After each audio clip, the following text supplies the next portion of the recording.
Ya, saat ini saya berada di Gudang Angkasa Pura 530 Bandara Soekarno-Hatta, di mana di belakang saya ini terdapat bantuan alat kesehatan yang didatangkan langsung dari China untuk menangani wabah COVID-19 di Indonesia.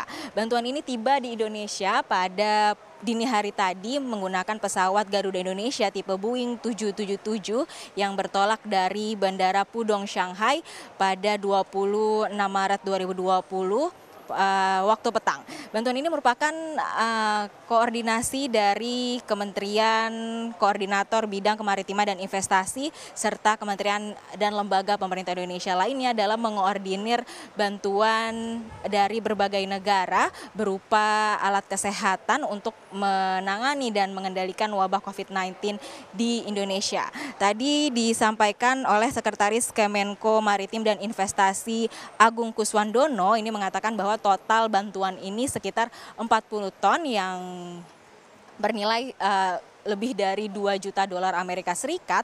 Ini akan diberikan dalam 2 tahap, di mana tahap pertama yang baru tiba ini sekitar 20 ton dan sisanya 20 ton lagi ini akan diangkut dari Bandara Pudong Shanghai pada 28 Maret 2020. Donatur ini sebagian besar memang diberikan investor asal China yang berinvestasi di Indonesia seperti di Morowali, Weda Bay, Obi, Kendari, Konawe, dan sekitarnya.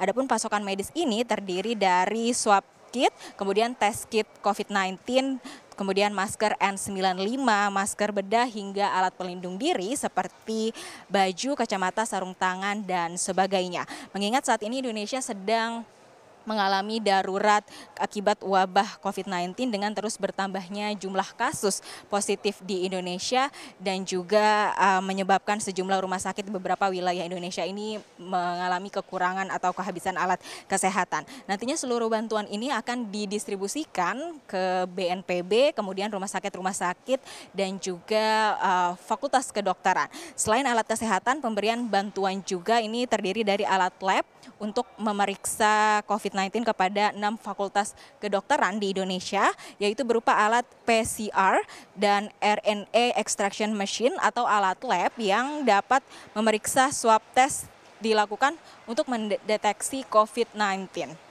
Sehingga diharapkan pada bulan April di minggu kedua ini semua fakultas kedokteran akan memiliki kemampuan untuk melakukan tes masing-masing sebanyak 1.000 sampel per harinya.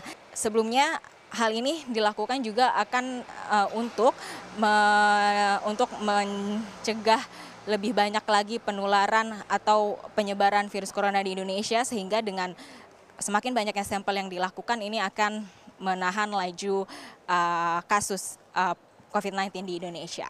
Dari Tangerang, Banten, Ratu Rina dan Muhammad Ridwan, Tim Liputan CNBC Indonesia.